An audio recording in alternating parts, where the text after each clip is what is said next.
Hoje, na classe dos jovens, estudaremos a lição de número 9, que tem como título Entre a Lei de Deus e a Lei dos Homens. Progredindo em nossa exposição sobre o livro do profeta Daniel, chegamos ao capítulo de número 6. E para esta aula em específico, temos como objetivos, em primeiro lugar, conhecer as características do novo governo que Daniel estava submetido. Em segundo lugar, compreender como se deu a conspiração contra Daniel. E, por fim, aprender sobre a diferença entre a lei de Deus e a lei dos homens. Cumpriremos estas finalidades mediante a explicação e aplicação dos pontos e subpontos que estão na própria lição. Portanto, iniciemos com o nosso texto principal, que nos diz: Daniel, pois, quando soube que a escritura estava assinada, entrou em sua casa. Ora, havia no seu quarto janelas abertas da banda de Jerusalém, e 3 vezes no dia se punha de joelhos e orava.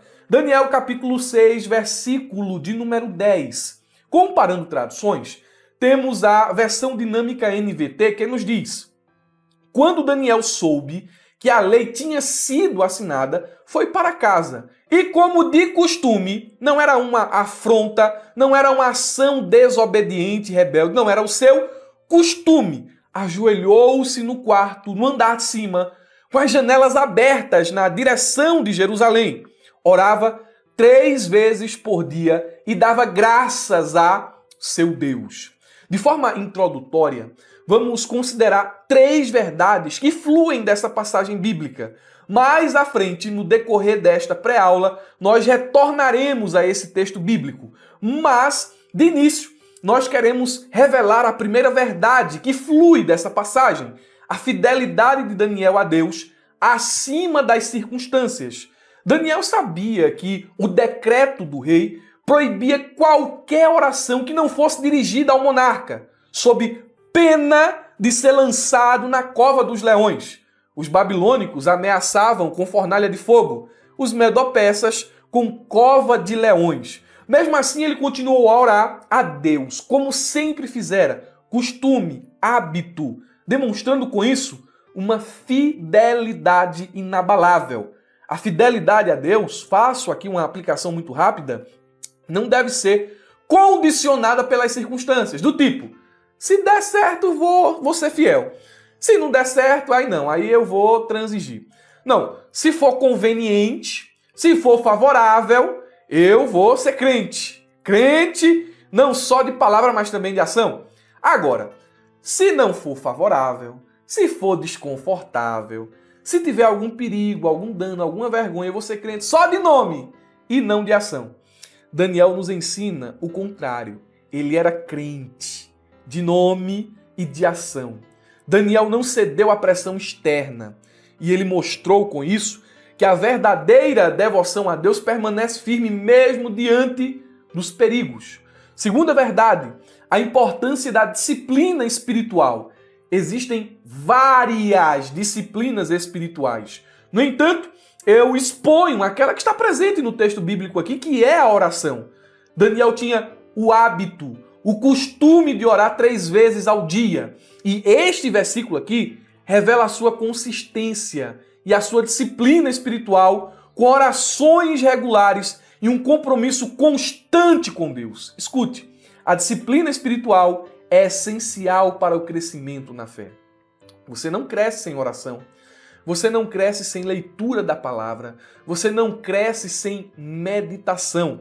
São as disciplinas mais básicas. Existem várias outras. Porém, a verdade é que, como Daniel, devemos cultivar hábitos de orações e devoção. E esses hábitos devem ser regulares, todos os dias. Terceira verdade: coragem e testemunho público. Isso aqui chama muita atenção. Ao orar com as janelas abertas, Daniel não estava escondendo a sua fé. Tinha um sentido bíblico para isso. Havia uma promessa em relação a essa ação de Daniel. Veremos mais à frente. Porém, mesmo com o edito assinado, as portas da casa de Daniel continuaram abertas. Ele não as fechou. Ele não orou escondido. Pelo contrário, Daniel fez aquilo que ele fazia todos os dias. Ele foi orar E ele não orou escondido, como quem estava com medo. Ele orou com as janelas abertas, para que todos vissem. Isso fala de coragem, de testemunho público. Ele poderia ter fechado as janelas para evitar ser visto, mas escolheu manter sua prática visível. E isto aqui reflete a sua coragem, o seu desejo de testemunho público. Ele queria mostrar que ele era crente, com ou sem decreto. Daniel estava disposto a enfrentar as consequências de sua ação ou de suas ações.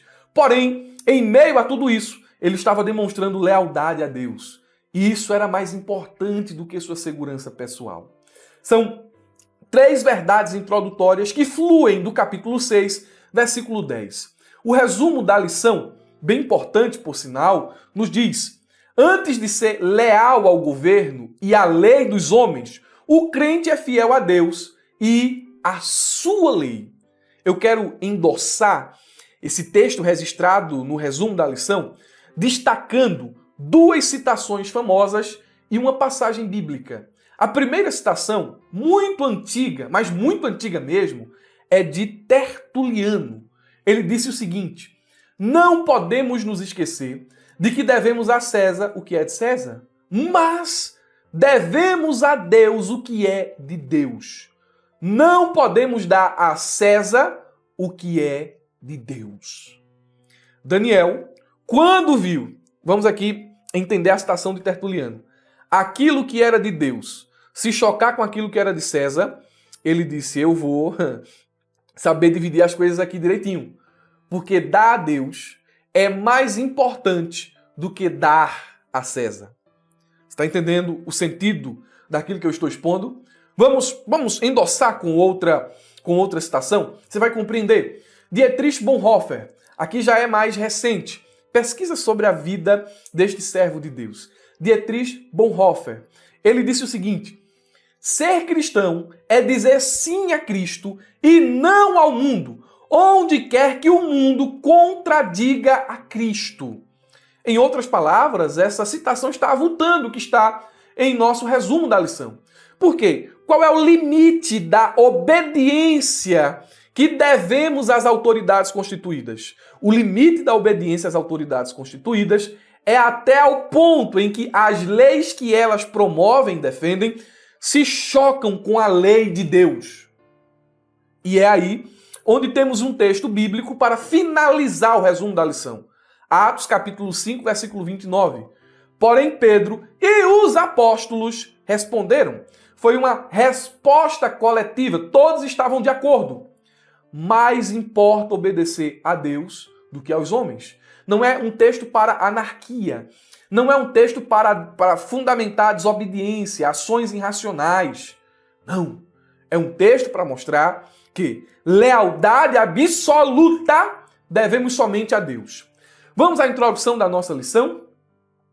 Podemos esboçar todo o capítulo de número 6 da seguinte maneira.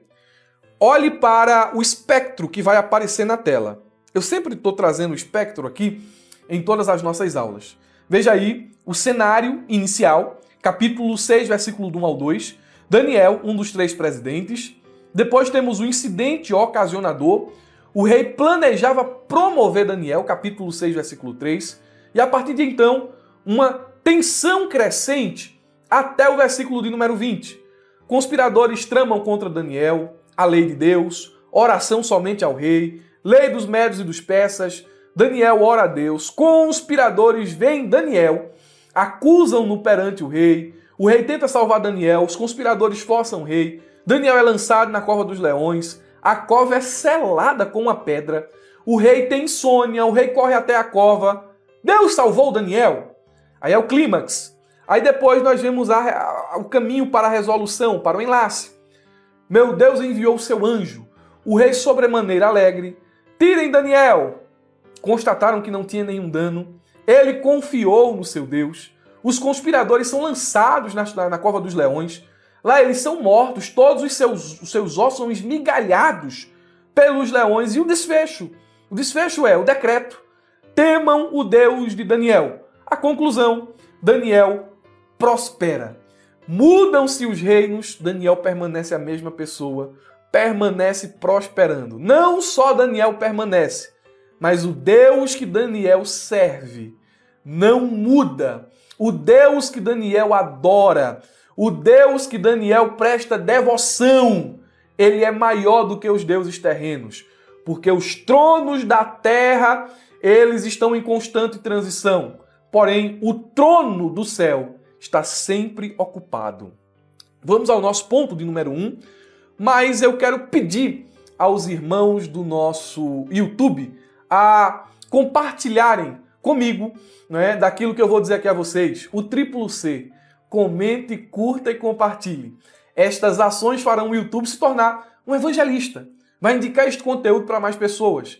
Em reciprocidade, vocês sabem que o subsídio que estou utilizando como roteiro para esta aula ficará disponível aqui na descrição do vídeo. Além disso, vou deixar também um link para você conhecer a plataforma da ferramenta EBD. Já são quase 7, 8 mil alunos, 8 mil professores que se destacam em suas escolas dominicais porque aderiram a todos os recursos da ferramenta. A ferramenta, ela tem recursos no audiovisual, ela tem recursos de marketing, ela tem recursos devocionais, ela tem recursos didático-pedagógicos e você não pode ficar de fora. A ferramenta EBD é o local onde o professor da escola dominical encontra tudo o que precisa em um só lugar. O link está aqui na descrição do vídeo. Vamos ao nosso ponto 1. Vivendo sob um novo governo. Capítulo 5 marca a queda de Babilônia com Belsazar. Capítulo de número 6 marca esse novo governo. Então, entre o capítulo 5 e o 6, temos uma transição de Babilônia, governo babilônico, para o governo medo-persa. E aqui, no primeiro ponto, nós vamos explorar, vamos ter contato com esse novo império. O subponto 1 nos diz a identidade do novo rei. A lição nos fala. O capítulo 6 começa com a descrição de um novo rei, que é chamado de Dário o Medo, capítulo 5, versículo 31. A identidade desse governante, mencionada outras vezes no livro de Daniel, capítulo 11, versículo 1, é uma questão debatida entre os estudiosos, diante do fato de Ciro o Persa ter sido o conquistador da Babilônia. A Bíblia menciona que Daniel também serviu sob o seu comando. Lendo o texto de forma corrida, a gente percebe que Ciro e Dário são duas pessoas diferentes. Isso qualquer um pode perceber, lendo o texto de forma corrida, sem parar para analisar os seus detalhes. No entanto, a figura de Dário o Medo, ela é uma figura obscura, porque na literatura secular não é sabido, não é conhecido dos historiadores nenhum rei com este nome que governou neste período em específico. Até porque Ciro, o persa, ele governa mais ou menos até 530, 529. 9 anos depois da conquista de Babilônia, ele ainda era o imperador. E, meus irmãos, daí surgem uma gama de debates sobre a identidade de Dário o Medo. Eu trouxe aqui um comentário muito considerável do Leon Wood. Ele diz o seguinte: a identidade... Deixa eu me ajeitar aqui a minha... Pronto, pois bem. Ele diz o seguinte: a identidade do regente medo-persa na história, Dário o Medo, tem sido questionada há tempos. Ninguém com este nome é conhecido da história secular. E é bem sabido que Ciro, que capturou Babilônia, continuou como rei sobre o império até 530, 529 a.C., 9 anos depois da queda de Babilônia. Informações que eu já trouxe aqui. 3 pontos de vista principais são expostos entre os estudiosos. Um é de que o homem era o próprio Ciro com um nome diferente. Então, Dário e Ciro, conforme essa primeira visão, eram a mesma pessoa, porém com nomes diferentes. É uma posição, e eu acredito que é a mais fraca dentre as 3, porque o próprio texto bíblico parece se desfazer dela. A segunda é que este homem aqui, chamado de Dário, era Câmbices, filho de Ciro, que serviu sob o governo de seu pai como corregente da Babilônia e posteriormente o sucedeu como imperador. Essa posição aqui, ela já é mais debatida, já é mais aceita. No entanto, curiosamente, a terceira é aquela mais abraçada pelos estudiosos, que este personagem que aparece aqui, chamado de Dário, o Medo, era Gubaro, um dos generais de Ciro, e ele foi designado governador sobre Babilônia por Ciro imediatamente após a queda da cidade. Aqui, parece-me que é a posição que o comentarista faz coro, não é? Junto aos demais historiadores, aos demais estudiosos. Essa posição de que Dário era um corregente e o seu nome era, deixa-me ler aqui, Gubaro. Né? Aqui é uma posição. No livro de apoio, o comentarista ele foi muito equilibrado, ele foi muito sensato quando escreveu o seguinte: qualquer que seja o outro nome atribuído a Dário, não há qualquer contradição nas escrituras. Daniel foi testemunha ocular da história e, inspirado por Deus, fez o seu registro. Segundo Ironside, ou Ironside, uma coisa assim, né? O testemunho para não mencionar a questão da inspiração divina é certamente mais confiável do que aqueles lisonjeiros cortesãos ou historiadores conhecedores apenas por ouvir. Então a história secular foi escrita a partir de quem ouviu. O livro de Daniel foi escrito a partir de quem viveu, de quem presenciou os eventos. E é por isso que o comentarista diz o seguinte, ele levanta essa questão, não é? O testemunho de Daniel, não só por ele ter vivido na época, e também tem um caso da inspiração divina, é mais confiável do que o testemunho de Xenofontes, do que o testemunho de Heródoto, que são historiadores importantes desse período. O certo é que, independente de quem seja Dário, ele foi o corregente na época de Daniel. Subponto 2. O novo governo. A lição diz: o novo governante ficou conhecido por sua capacidade de manter a estabilidade política em seu império. Também estabeleceu uma série de reformas administrativas que ajudaram a estruturar o governo e a economia. Preste atenção. A gente viu aqui mais ou menos quem seria esse Dário, vimos as possibilidades e agora partimos de sua identidade para suas ações no reino. O reino foi recentemente conquistado. E agora ele estava administrativamente organizando aquela nova terra, aquela nova situação. E Dário se mostrou muito competente pelas suas ações. Ele dividiu o reino, ou melhor, deu responsabilidades a homens em específico para supervisionarem a terra. Provavelmente estes homens ficaram como supervisores de determinados lugares. E ele se mostrou muito competente. Ele dividiu ali 120 sátrapas, que eram uma espécie de prefeitos ou de protetores do reino, e eles supervisionariam a terra de Babilônia. Depois de fazer essa supervisão, cada sátrapa ele prestaria conta a um presidente em específico. Então esse grupo de 120 provavelmente foi dividido por 3, e haviam 3 presidentes que prestavam contas a Dário. Olha que interessante, não é? 120 prestavam conta a 3, e os 3 prestavam conta a Dário. Entre os 3 presidentes, Daniel era um dos tais.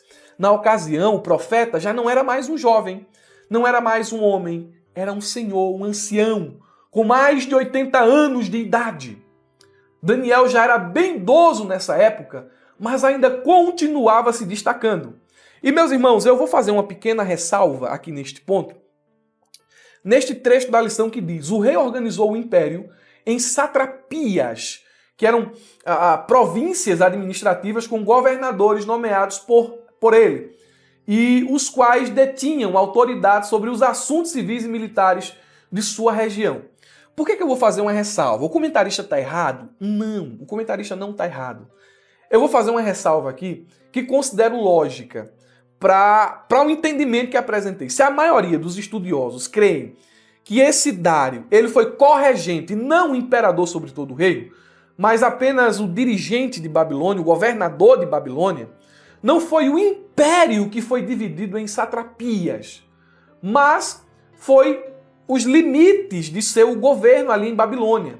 Os limites territoriais de seu governo em Babilônia. A gente não pode associar esses 124 sátrapas com as 127 províncias de Esté, porque parecem que são coisas diferentes. E o texto bíblico, ele vai nos informar que não é que o reino foi dividido em 127 províncias, por assim dizer, né? Fica mais interessante do que satrapias.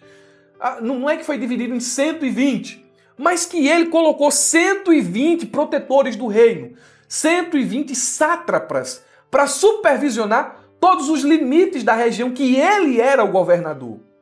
Isso aqui fica interessante, porque ele espalhou esse pessoal por todo o reino, e o reino ele tinha sido recentemente conquistado. Então era importante esse número de gente espalhada para que houvesse uma administração forte. Você está entendendo? E o propósito era para que o rei não sofresse dano.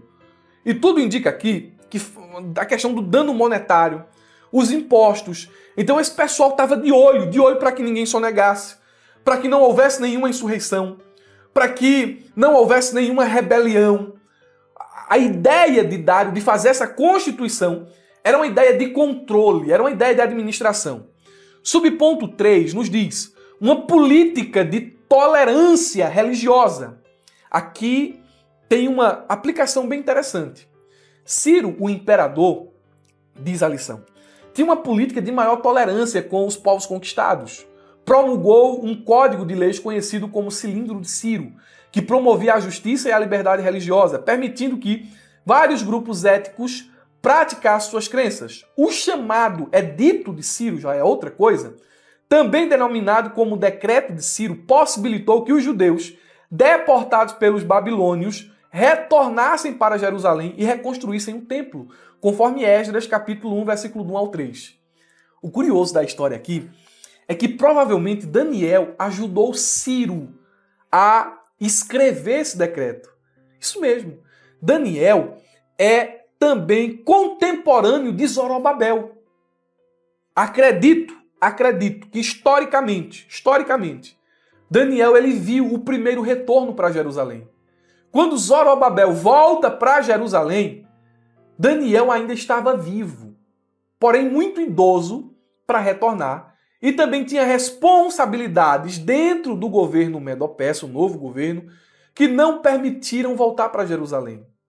Meus irmãos, isso aqui é muito interessante porque está tudo ligado, não é? Os livros de Jeremias, de Ezequiel, os livros de Esdras, Neemias, Esté, estão todos eles ligados aqui. E é bem interessante pensar sobre isso. Daniel viu esse primeiro retorno. O episódio narrado no capítulo 6, a Cova dos Leões, aconteceu pouco tempo depois, provavelmente, do retorno dos exilados a Jerusalém. Então, nessa época aqui, tem muita história acontecendo. O comentarista, neste subponto, ele vai destacar a perseguição religiosa. Daniel tinha liberdade para expressar sua fé, mas mesmo neste contexto de liberdade que Ciro promovia, porque Ciro não queria ser visto como um tirano pelos povos conquistados, mas como um libertador. No entanto, nesse contexto aqui, Daniel ele sofre perseguição por causa da sua fé. E o comentarista aplica, aqui ele faz uma aplicação que, embora a gente viva no Brasil, em um país onde, pelo menos no papel, a liberdade de expressão ela é colocada ali, a gente vive censura. A gente vive perseguição por causa da nossa fé. Eu vou dizer a vocês, isso é verdade.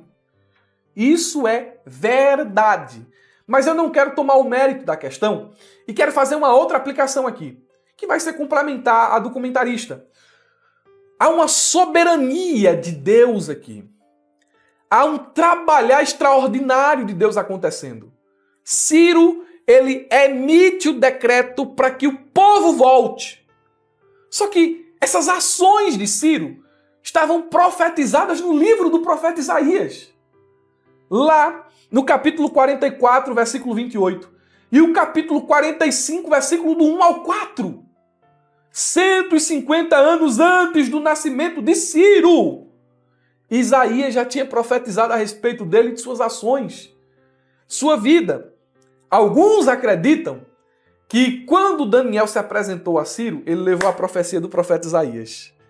E movido por aquilo ali, impactado pela profecia de Isaías, Ciro, ele assina esse decreto para que o povo retornasse para Jerusalém. Isso é fantástico, né? A história é uma coisa incrível. Isso aqui, meus irmãos, nos mostra que as nações, o governo, a história está no controle de Deus. A tua história, a tua vida está no controle de Deus. Nada acontece por acaso. Ponto de número 2. A conspiração contra Daniel. O subponto 1 nos diz a distinção de Daniel. Daniel sempre foi distinto.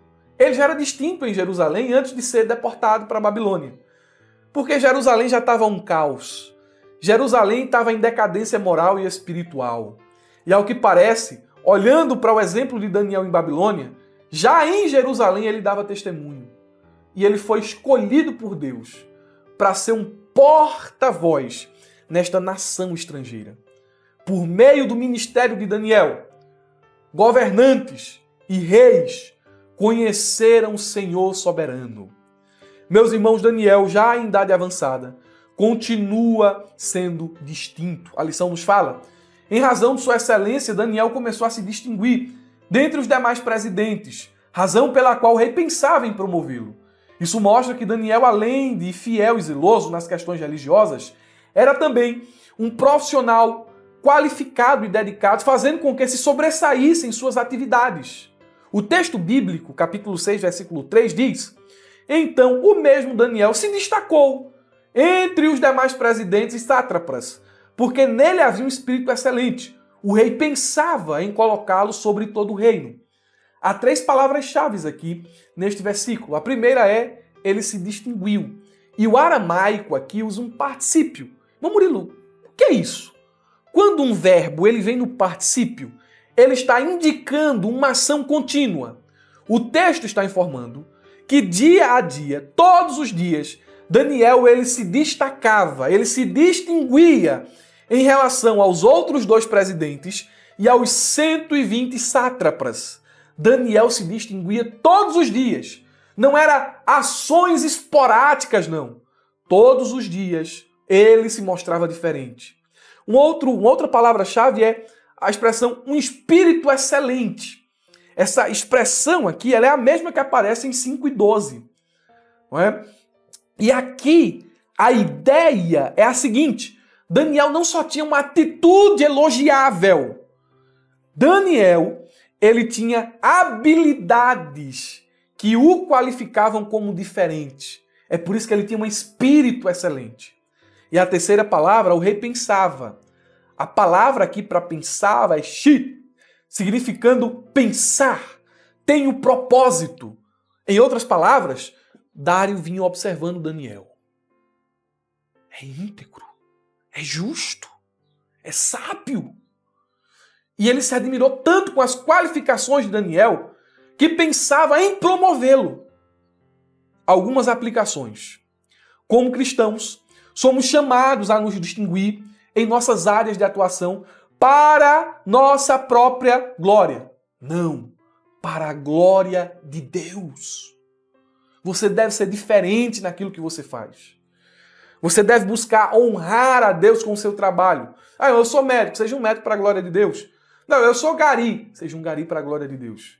Eu sou funcionário público, faça isso para a glória de Deus. Eu sou atendente, eu sou recepcionista, eu sou segurança, eu sou vigia, eu sou policial. Faça o que você faz para a glória de Deus. Em segundo lugar, quando somos fiéis e dedicados, Deus nos eleva em seu tempo e conforme o seu plano. Dário estava pensando em constituir Daniel, como dar a ele uma posição mais excelente. Mas tudo acontece no tempo e no momento determinado por Deus. Mesmo você sendo fiel, mesmo os outros reconhecendo isso, as coisas acontecem no tempo de Deus. Amém? Subponto 2, inveja e conspiração. A lição diz o seguinte: assim que o brilho de Daniel começou a ofuscar os demais, a inveja brotou em seus corações. Infelizmente, isso é algo que ocorre com enorme frequência em qualquer ambiente. Em qualquer ambiente. e até mesmo entre o povo de Deus. Em vez de reconhecer a excelência do outro e procurar aprender com ele, os invejosos preferem o caminho da destruição, fazendo uso de fofocas, tramas e acusações caluniosas. Meus irmãos, a bondade de Daniel, o seu espírito excelente, não lhe rendeu amigos por todos os lados. Pelo contrário, sua fidelidade em seu dever para com Deus e para com os homens fez poderosos inimigos. Alguns procuraram derrubá-lo, provavelmente porque estavam com inveja de seu sucesso ou porque sua incorruptibilidade estivesse restringindo a capacidade deles de usar o sistema em benefício próprio. São possibilidades. Mas o comentarista levanta a questão da inveja. E inveja é o desejo intenso de possuir algo que pertence a outra pessoa. Esse sentimento, esse desejo é acompanhado de ressentimento em relação àquela pessoa por possuir o que se deseja. Na Bíblia, a inveja é frequentemente associada a atitudes destrutivas e divisões, como descrito em Tiago 3,16. Pois onde há inveja e ambição egoísta, aí há confusão e toda espécie de coisas ruins. No contexto de Daniel 6, a inveja dos governantes persas contra ele levou-os a tramar sua queda. E nós encontramos, lendo o texto bíblico, as armas dos invejosos. Eu vou citá-las aqui rapidamente, você pode ler o subsídio porque nele tem explicação e aplicação. A primeira arma, conspiração e manipulação das leis. Os invejosos são conspiradores. Os invejosos são manipuladores. Eles querem distorcer a realidade.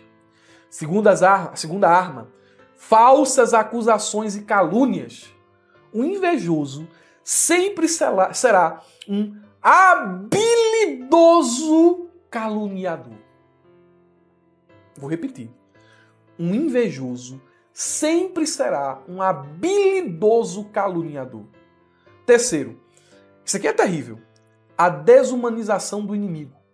Porque o que foi que os inimigos de Daniel aqui fizeram? Eles não apenas conspiraram e manipularam as leis, mas também desumanizaram Daniel, ao vê-lo apenas como um obstáculo a ser removido. Não importa como. Não é a destituição do cargo, não, é a morte. Senhor de idade, quiseram matar um senhor de idade, com a morte mais cruel do império naquela época. Era só um obstáculo.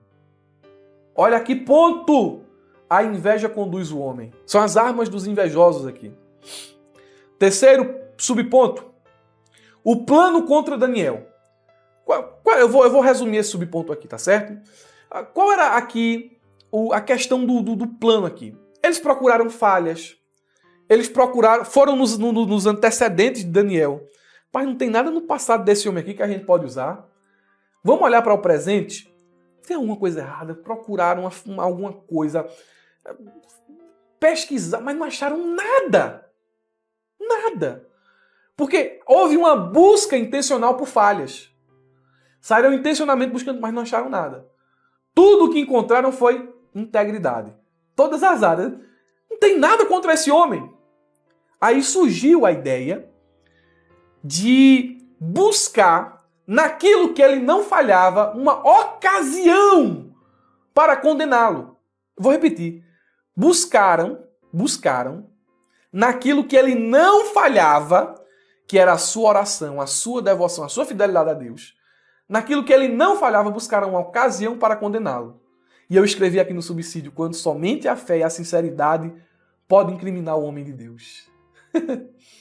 Somente isso poderia incriminar Daniel. Então eles tornaram isso um crime para que Daniel fosse culpado. O plano era diabólico. O rei, não é, que amava Daniel, que considerava Daniel, se deixou levar pela vaidade da posição. Vão orar somente a mim, vão pedir somente a mim, porque eu vou ser o centro das atenções durante a... Apelaram para o ego do rei. Quando você apela para o ego de uma pessoa, é fácil levá-la, conduzi-la a uma decisão errada. Foi justamente isso que aconteceu. Levado pela sua vaidade, pelo seu ego, Dário assinou essa lei, esse decreto bizarro. E por meio desse decreto, os inimigos de Daniel conseguiram condená-lo. Mas não por uma falha em relação ao pecado, mas por sua fidelidade a Deus acima de tudo. Ponto de número 3. A lei dos homens e a lei de Deus. É aqui onde Daniel contraria a lei dos homens. A lição diz, mesmo diante do decreto do rei, novamente Daniel não se acovardou de dar testemunho de sua fé, ainda que fosse um alto funcionário e ocupasse um lugar de privilégio no império. Daniel não negou sua integridade e fidelidade a Deus. O servo de Deus sempre foi obediente ao rei. Porém, ao perceber que a lei humana contrariava a lei divina, ele desobedeceria ao injusto mandamento, fazendo exatamente aquilo que o decreto proibia. Buscou ao Senhor em oração. As circunstâncias mudaram, mas Daniel não. Ele aprendeu a ser íntegro em sua mocidade e jamais mudou a sua rota. Mesmo ancião, ele prefere a morte a transigir com a sua consciência. Daniel entrou em Babilônia como um homem de Deus. E agora, já próximo dos dias de sua partida, de sua morte, ele continuava sendo um homem de Deus. E o Stuart Olliott, ele diz uma coisa interessante. A verdadeira cova dos leões não foi de fato na cova dos leões. Foi ali no quarto. Porque ele pensa aqui o seguinte. Será se Daniel simplesmente entrou, abriu a porta, dobrou o joelho e orou? Ele levanta esse pensamento aqui, essa reflexão. Ou será se Daniel não se sentiu tentado a não orar só durante esses 30 dias? Ou será se Daniel não se sentiu tentado a fechar as janelas, a orar em oculto, a orar em secreto? Talvez a pressão, os acontecimentos ali exerceram, uma certa influência de dúvida no coração de Daniel. Será? Não sabemos. O que sabemos é que se as dúvidas vieram, se o medo abateu o coração do velho profeta, ele os venceu. As janelas continuaram abertas e nos horários regulares ele continuou orando. Tanto que seus acusadores meio que já sabiam, a hora que Daniel tinha as suas rotinas de oração. Vamos ver, porque essa é a hora que ele vai orar. E quando chegaram lá, para surpresa, constataram que ele mantivera o seu hábito, mantivera o seu costume. E, meus irmãos, somos bem-aventurados quando padecemos pela justiça. Pedro vai dizer, ninguém padeça como malfeitor, como ladrão, como bandido. Não padeça como gente ruim, não. Agora, se vocês padecem pela fé, se alegrem. Irmãos, Daniel, ele manteve o seu hábito. O subponto 2 diz, o poder da oração. A lição nos fala, diante daquele momento de provação, Daniel foi para o seu quarto buscar a Deus em oração. Ele orou persistentemente, pondo-se de joelhos 3 vezes ao dia. Oh, aleluia! Aleluia! Bendito seja o nome de Jesus por isso.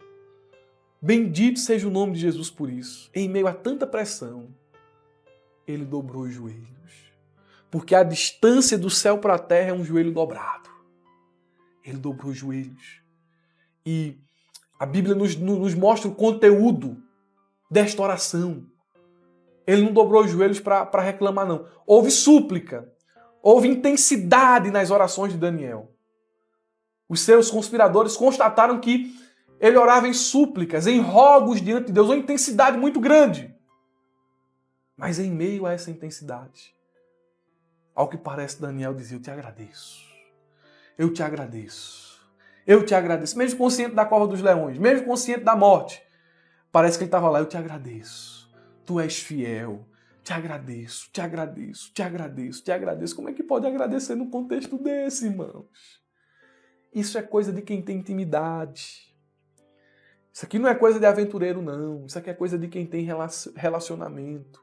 Te agradeço, te agradeço, te agradeço. Foi denunciado.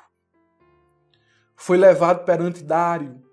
Dário tentou de todas as maneiras livrar Daniel. Subponto 3 diz assim, Deus fecha a boca do leão.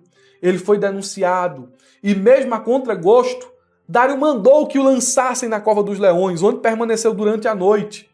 Esse tipo de punição, conhecida como execução por leões, era uma prática esporádica que ocorria entre algumas culturas antigas, não como uma regra do sistema judicial.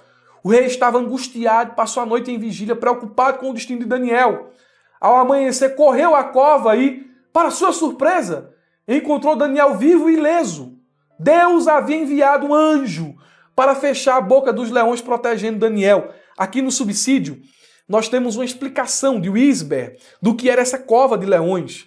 Mas o Heber Campos, em um livro que ele tem sobre esse episódio aqui, sobre Daniel, ele diz o seguinte: de acordo com Hebreus 11:33, pela fé fecharam a boca de leões.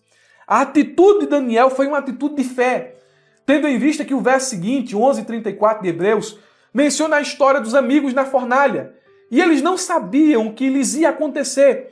Fica claro, tanto que a fé de Daniel, como a de seus amigos, tem muito mais a ver com fidelidade a Deus do que com previsão do seu futuro. Como assim? Assim como seus amigos no capítulo 3 não sabiam que seriam libertos. Versículo aqui, assim como seus amigos no capítulo 3, Daniel não sabia que seria liberto da morte. Sua fé não era confiança de que Deus tinha reservado o melhor para ele. Pelo contrário, sua fé envolvia fidelidade de ter que passar pelo pior se necessário fosse. Isso aqui é muito bonito. Eu trouxe isso aqui para você porque isso aqui é muito bonito. Deus reservou o melhor para mim no futuro. Eu vou ser livre. Não, Daniel não sabia disso. Mas sua fé era tão forte que ele dizia: se preciso for passar pela cova, pela minha fé eu passo. Eu vou. Eu enfrento os leões. Meu corpo pode ser despedaçado, mas a minha fé vai permanecer firme. Ele entra na cova, a porta é selada, para que ele não fugisse, para que ninguém abrisse. Selaram a porta, ele passou a noite lá. Dário não dormiu. Dário chegou até a dizer: Daniel, teu Deus vai te livrar. Um ímpio, dizendo para o crente: o Deus que tu serve com sinceridade, Daniel, vai te livrar disso aí. No outro dia, parece que a fé do rei era tão grande. Porque ele chegou: Daniel, tu ainda está vivo? Mas a fé era tão grande para ele perguntar isso. Daniel, ainda vives? Acaso teu Deus te livrou? Vive, ó rei. Meu Deus entrou comigo aqui na cova. Ele enviou o seu anjo. A boca dos leões foram fechadas. Não há nenhum dano, nenhum arranhão. Daniel saiu ileso porque Deus entrou com ele. A causa do livramento foi a integridade. O texto deixa claro isso. A glória era de Deus. Mas a integridade, a inocência, a fidelidade de Daniel foi a causa da ação. Glória a Deus. Foi a causa da ação. Dário promulgou um decreto. Ele lançou os conspiradores na cova dos leões. Mas ele promulgou um decreto de que todos os homens respeitassem, honrassem o Deus de Daniel. E Daniel continuou prosperando. Essa é a história do capítulo de número 3. E mais uma vez, o escritor sagrado está nos ensinando sobre fidelidade. Fidelidade. Esteja pronto para morrer. Não esteja pronto para pecar. E eu concluo esta pré-aula. E aqui é só para quem chegou até o final. Chegou até o final, irmão? Coloca amém. Essa palavra profética é para você. Quando você ora, quando você busca, Deus age em teu benefício. Você pode não evitar que os homens maus tramem contra você, mas você pode orar. E Deus certamente irá frustrar o propósito dos ímpios. A tua oração, a oração dos que intercedem por ti, neste momento, está frustrando o propósito dos ímpios. Há livramento. Deus vai entrar contigo nessa situação. Abriram a cova, prepararam as armadilhas, mas o Senhor está do teu lado. Em nome de Jesus. Em nome de Jesus. Meus irmãos, uma ótima aula de escola bíblica dominical, um ótimo final de semana. E olhem aqui para mim. Não se esqueçam, abra a chave.